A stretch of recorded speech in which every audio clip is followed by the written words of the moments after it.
சென்னை தண்டலம் அமைதியும் இயற்கையும் அதே சமயம் சுறுசுறுப்பும் மிகுந்த பகுதி. இந்த பக்கம் திருவேற்காடு, அந்த பக்கம் மாங்காடு. மாங்காடும் சக்தி பீடம், திருவேற்காடும் சக்தி பீடம். இந்த பெருமைகள் நிறைய இருந்தாலும் கூட சக்தி மாரியம்மன் பொறியியல் கல்லூரியில் மாறுவோம் மாற்றுவோம் நடப்பது எங்களுக்கு பெருமையாக இருக்கிறது. ஏனென்றால் கலையாத கல்வி, குறையாத வயது, கபடு வாராத நட்பும்பாங்க. நல்ல கல்வி, ஒடுக்கத்தோடு கூடிய கல்வி வேண்டும். அந்த கல்வியை இந்த கல்லூரியில் கொடுத்து கொண்டிருக்கிறார்கள். இது என் கல்லூரி அல்ல, இது என் குடும்பம் என்று கூறுகின்ற கல்வியாளர் KN திரு ராமச்சந்திரன் அவர் நிர்வாகத்தின் கீழ் இயங்கும் இந்த கல்லூரியில் மாறுவோம் மாற்றுவோம் நிகழ்ச்சியை நடத்துவது எங்களுக்கு கிடைத்திருக்கும் பொன்னான வாய்ப்பு. ஒவ்வொரு நிகழ்ச்சியிலும் நாங்கள் ஒரு சாதனையாளரை அழைத்து அவங்களுக்கு ஒரு ஆனர் பண்ணுறதுமோ நாங்கள் பெருமை அடைகிறோம் என்று சொல்லிக் கொடுக்கிறோம்.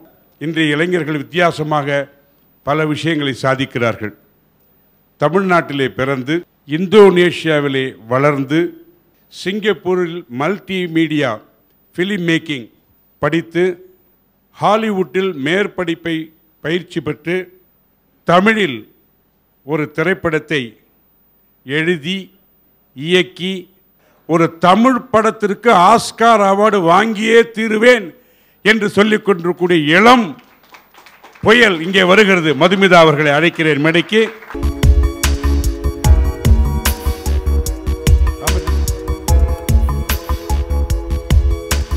இவங்க கல்யாணம் ஆகி இவங்க ஹஸ்பண்ட் வந்து அமெரிக்காவில் இருக்கார். 3 மாதத்தில் கணவர் அங்கே மனைவி இங்கே.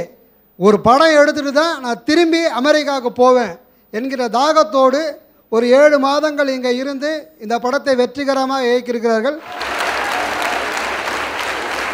வல்லமை தாரையோ என்பது பாரதியாருடைய ஒரு பவர்ஃபுல் லைன். அந்த வல்லமை தாராயோ அப்படின்ற பாட்டை பாடுறது சக்தியின் முன்னாடி பாடக்கூடிய பாட்டு. சக்தி மாரியம்மன் முன்னாடி உங்களுக்கு பாராட்டு கிடைத்திருக்கிறது.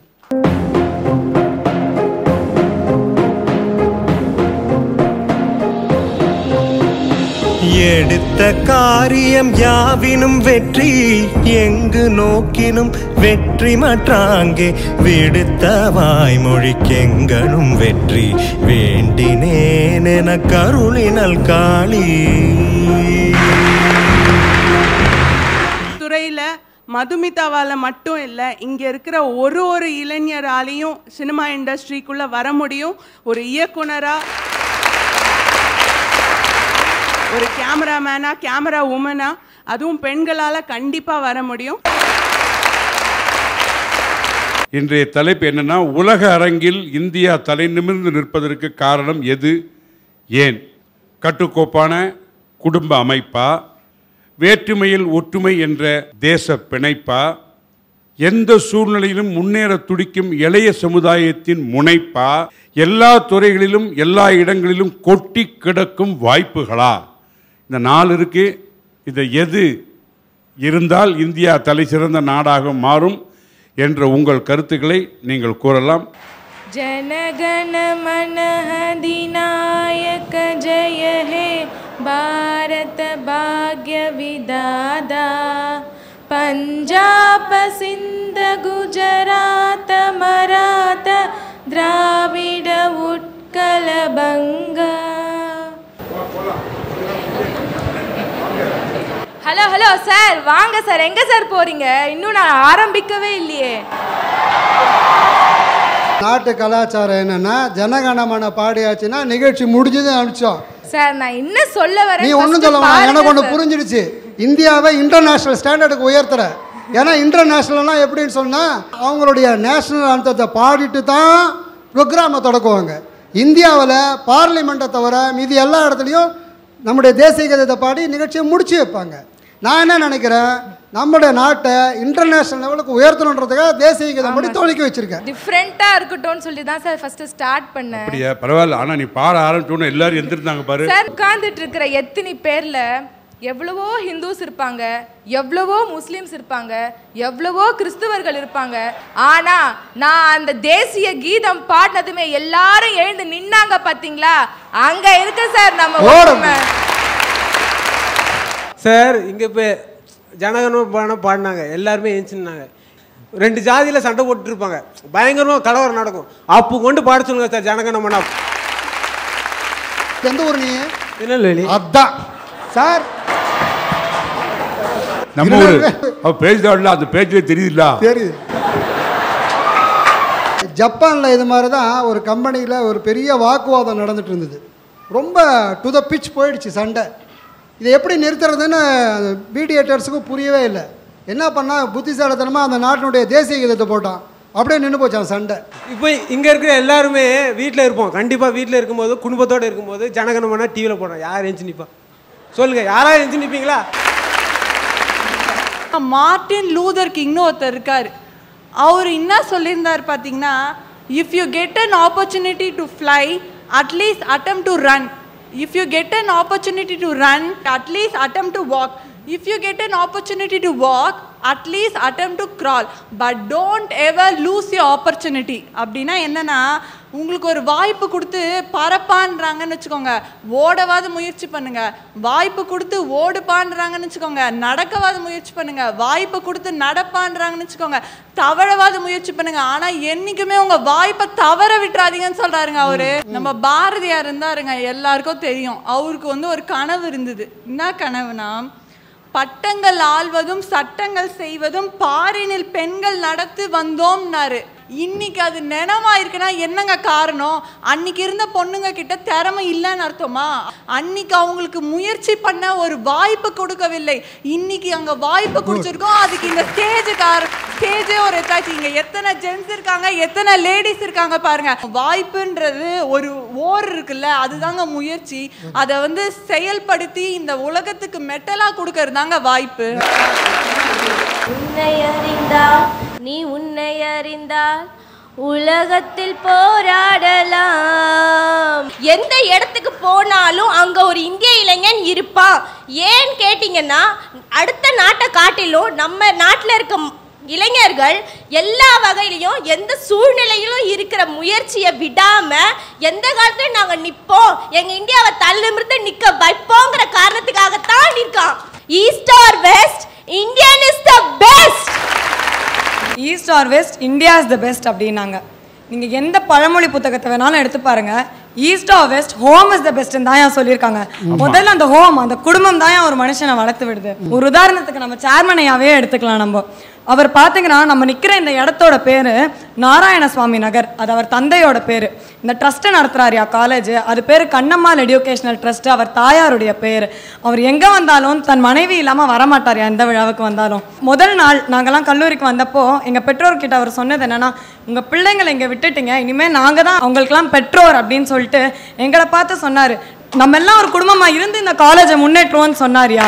Very good example. குடும்பம்னா என்னங்க? குடும்பம்னா தாய் தந்தை குழந்தைகள் எல்லாரும் சேர்ந்தது குடும்பம். குடும்பம்னா என்னங்க? தாய் தந்தை குழந்தைகள் எல்லாம் சேர்ந்தது குடும்பம். அர்த்தம் சொல்லுங்க. அர்த்தம் குடும்பம்னா தெரியும். இப்போ நான் இங்கிலீஷில் சொன்னேன், இவங்க பேச போறான்னு சொல்லியிருந்தா நான் நாளைக்கு வந்திருப்பேன். நீங்க கொஞ்சம் பயப்படுறீங்க, இவரை கேட்போம். குடும்பம்னா என்னங்க? நீங்க சாதாரண குடும்பம்னா என்ன நான் சொல்லுவேன், சார் குடும்பம்னா என்ன அப்படின்னா பயமா இருக்குல்ல. உங்களுக்கு சொல்ல தெரியல பத்தி நான் சொல்ற பாருங்க, கேளு. குடும்பம்னா என்னங்க? குழப்பம். குடு இன்பம், அதுதாங்க குடும்பம். இன்பத்தை கொடுப்பதுதான் குடும்பம். ஐயா, இது என்னது? என்னது? 500 ரூபாய் நோட்டு. நல்லா பாருங்க. இப்படி திருப்பினாலும் 500 ரூபாய் தான் எழுதிருக்கு, இப்படி திருப்பினாலும் 500 ரூபாய் தான் எழுதிருக்கு. இன்னொரு வாட்டி நல்லா உத்து பாருங்க. உத்து பார்த்தா காந்தி இதுலயும் தெரிகிறார், இதுலயும் தெரிகிறார். தமிழ்நாடு, ஆந்திரா, கர்நாடகா, கேரளா அப்படின்னு சொல்லிட்டு எத்தனை மதம் வேற்றுமை, எத்தனை இனம் வேற்றுமை, எத்தனை மொழி வேற்றுமை, எத்தனை பண்பாடு அதையும் வேற்றுமை மத்தனை இருந்தாலும் இந்த ஒரே ஒரு 500 ரூபாய் நோட்ல இந்தியான்றத ப்ரூவ் பண்ணலாம். எப்படி? இந்திய நாட்டோட ரூபாயை மதிப்பிடுறதுக்கு இத்தனை மொழியில எழுதியிருக்கோம் நம்ம. இது ஒண்ணு உதாரணம் போதும். இதுக்காக நான் பெருமைப்படுறேன், இன்பப்படுறேன், ஆச்சரியப்படுறேன், கர்வப்படுறேன். நானு தாயே, உன் கருவில் உயிர் துளியாய் விழுந்து 10 மாதங்கள் என்னை சிறை வைத்தாய். அந்த 10 மாதங்களும் எத்தனை சோதனையும் வேதனையும் தந்திருப்பேன். உனக்காக இல்லாவிட்டாலும் நீ உண்ணும் உணவில் சிறு பங்கு தந்தாய். ஒவ்வொரு நாளும் எடை அதிகரித்து இறக்கி வைக்க முடியாத சுமையாய் நான் இருந்தேன். தாயே, அடுத்த ஜென்மம் என்று ஒன்று இருந்தால் இறைவனிடம் வரம் கேட்பேன். என் கருவில் உன்னை தாங்க. இங்க இடத்துல எங்க அம்மா உட்கார்ந்துகிட்டு இருக்காங்க. நான் சொன்ன கவிதையை கேட்டு சந்தோஷப்படுவாங்க. ஆனா அதே இடத்துல என்னோட பாரத தாய் உட்கார்ந்துட்டு இருந்தான்னா என்னுடைய குழந்தை என்னுடைய நாட்டு வளத்துல இருக்கிற ஒத்துமையை பத்தி பேச வந்திருக்கான்னு சொல்லி கர்வப்படுவா பாருங்க. அந்த கர்வம் எனக்கு போதும் சார். இளைஞர்கள் முயற்சி எடுக்கிறதுனால இந்தியா தலை நிமிர்ந்து நிற்குதுன்னு காரணத்துக்காக அவங்க கர்வப்பட மாட்டாங்க. வாய்ப்புகள் அதிகமாக இந்தியாவில் இருக்குன்றதுக்காக கர்வப்பட மாட்டாங்க. கட்டுக்கோப்பான குடும்ப அமைப்பு இருக்குன்றதுக்காக கர்வப்பட மாட்டாங்க. ஆனால் வேற்றுமையிலும் ஒற்றுமை காணும் தேச பிணைப்பு இருக்குதுன்றதுக்காக தான் அந்த பாரத தாய் கர்வப்படுவாங்க சார். கூட்டு குடும்பத்தில் அம்மா அப்பா தங்கச்சி அது எல்லாமே உறவுகள் இருக்கு. கட்டுக்கோப்பா இருந்தாலும் அது கட்டுக்கோப்பான குடும்பம் என்பது அந்தந்த குடும்பத்துக்கு தான் நல்லது. இது இந்தியா தலை நிமிர்ந்து நிக்க வைக்கிறதுக்கு முக்கிய காரணம்னு சொன்னா என்னால ஏத்துக்கொள்ள முடியாதுன்னு தான் நான் சொல்றேன். அவ சொல்றது அண்ணன் தம்பி அப்பா பிள்ளைன்னா ஒற்றுமையா தானே இருந்தாகணும். இதுல என்ன பெரிய விஷயம்? பல மதம் பல ஜாதி உள்ளவர்கள் சேர்ந்து இருக்கிறது தான் கஷ்டம்னு சொல்ல வராங்க அவங்க. அந்த வேற்றுமையில் ஒற்றுமை காண்பது தான் அரிது. சார் உங்ககிட்ட ஒரு क्वेश्चन. மத்தியானம் நீங்க சாப்பிட்டீங்களா? சாப்பிட்டேன். நீங்க சார்? இல்ல சாப்பிட்டேன். எப்படி சாப்பிட்டீங்க? கையால எடுத்து அப்படிதான் சாப்பிட்டேன். கையில நீங்க ஒரு விரலை வச்சு சாப்பிட முடியுமா? 5 விரலும் சேர்ந்து பிசைஞ்சு சாப்பிட்டா தான் சார் உங்களால சாப்பிட முடியும். அங்கதான் சார் இருக்கு ஒற்றுமை. நம்ம நாடை எடுத்துக்கிட்டீங்கன்னா எவ்வளவு மொழிகள். ஜெர்மன் நாட்டுல ஜெர்மன் மொழி தான் அவங்க படிக்கிறாங்க. வேற ஏதாவது மொழி இருக்கா? ஜப்பான் நாட்டுல அவங்க மொழி தான் படிக்கிறாங்க. வேற ஏதாவது மொழிகள் இருக்கா? இல்ல. நம்ம நாட்டுல மட்டும்தான் மக்கள் ஆட்சி இருக்கு. மக்களுக்கு உரிமைகள் தந்திருக்காங்க. ஒத்துமையா மக்களுக்கு அந்த உரிமை கொடுத்து அந்த மக்கள் ஆட்சின்னு ஒன்று கொண்டு வந்தாங்க பத்தியா, அது நம்ம நாட்டுல மட்டும்தான் சார். இல்லை, இந்த சமயத்தில் ஒரு சின்ன விஷயம். அப்துல் கலாம் அவர்கள் ஜனாதிபதியாக இருக்கக்கூடிய சமயத்தில் வெளிநாட்டுக்கார ஒருத்தர் நம்ம இந்தியில் கேவலமாக பேசிட்டு இருந்தான். என்ன உங்கள் நாட்டில் எப்போ பார்த்தாலும் மத சண்டை நடக்குது, ஜாதி சண்டை நடக்குது, என்ன உங்கள் நாடு அப்படின்னு சொன்னான். அப்போ அவன் சொன்னான், நீங்கள் சொல்கிறீங்க எங்கள் நாட்டிலே பிரதமராக இருக்கிறார் அல்லவா அவர் ஒரு சிங், ஜனாதிபதியாக இருக்கிறார் அல்லவா அவர் ஒரு இஸ்லாமிய சமுதாயத்தை சார்ந்தவர், அடுத்து இந்த நாட்டை வழிநடத்தி கொண்டிருக்கிறார் அல்லவா அவர் ஒரு கிறிஸ்துவர், 3 பெருந்தலைவர்களை நாங்கள் ஏற்றுக்கொண்டு ஒற்றுமையாக இருக்கிறோமே அதுதான் இந்தியா அப்படின்னு சொன்னாராங்க.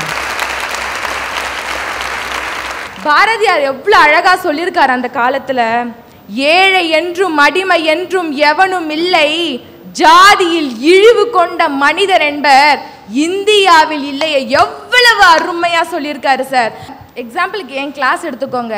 எத்தனை முஸ்லீம்ஸ் இருக்காங்க, எத்தனை கிறிஸ்துவர்கள் இருப்பாங்க, எத்தனை இந்துஸ்தர் இருப்பாங்க. ஆனா நீங்க கிறிஸ்துவங்க, நான் உங்ககிட்ட பேச மாட்டேன், நீ மேல் ஜாதிக்காரன், நீ கீழ் ஜாதிக்காரன் ஒதுக்க வைக்கல. ஹிந்துவானாலும் முஸ்லீம் ஆனாலும் கிறிஸ்துவானாலும் மொழியால இனத்தால வேறுபட்டு இருந்தாலும் அந்த ஃப்ரெண்ட்ஷிப் அந்த ஒற்றுமைன்னு இருக்கு பாத்தீங்களா, அது நமக்கு ஸ்கூல் டே எல்கேஜிலேருந்து ஸ்டார்ட் ஆகுது சார். நம் உடல் என்னும் கட்டையில் இருக்கக்கூடிய உறுப்புகள், அதாவது இதயம், கண், காது, மூக்கு, வாய், தலை, கை, கால், நகம், பலவேறு வகையான உறுப்புகள் இருக்கு. அது உருவத்தால வேறுபட்டிருந்தாலும் உயிர் என்ற ஒரு ஒற்றுமை இருப்பதனால தான் அதனால ஒழுங்கா இயங்க முடியுது. அதே போல் நம் இந்திய நாட்டிலே பல மதங்கள் இருந்தாலும், பல இனங்கள் இருந்தாலும், பல மொழிகள் இருந்தாலும், பல ஜாதிகள் இருந்தாலும் இந்த ஒத்துமைன்னு ஒன்று இருக்கு பாத்தீங்களா, அதனால தான் நம்ம இந்தியா தலை நிமிர்ந்து நிற்குதுன்னு அடிச்சு சொல்வேன் சார். பாரதியார் சொல்றாரு, அல்லாஹ் என்பார் சில பேர்கள், அரண் ஹரி என்பார் சில பேர்கள், வல்லானவன் பரமண்டபத்திலே வாழும் இயேசு என்பார் சில பேர்கள், எல்லாம் இப்படி பல பேச ஏதோ ஒரு பொருள் இருக்கிறது, அதுதாயா பரம்பொருள்.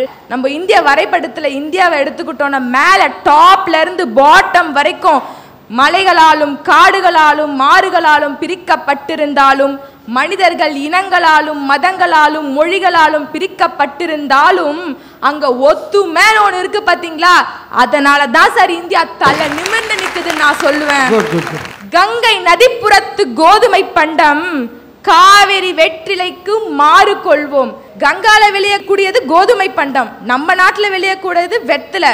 இங்க இருக்கிற வெத்தலை அங்க கொடுக்குறாங்க, அங்க விளையிற கோதுமையை இங்க தராங்க. எவ்வளவு ஒத்துமையா இருக்காங்க பாத்தீங்களா? நான் ஆந்திர மாநிலத்தில் சேர்ந்த ஒரு கிராமத்தை சார்ந்த பெண்ணா, ஆனா இங்க வந்து நான் தமிழ்ல பேசுறேன்னா தமிழ் மொழியின் மேல் இருக்கும் பற்று. ஆந்திர மாநிலத்தில் பல ஆண்டுகாம இருந்து இங்கே வந்து பாரதியாருடைய பாடல்களை எல்லாம் ரொம்ப சுத்தமாக நீ தமிழில் சொல்ல தெரியுமா? Hats of.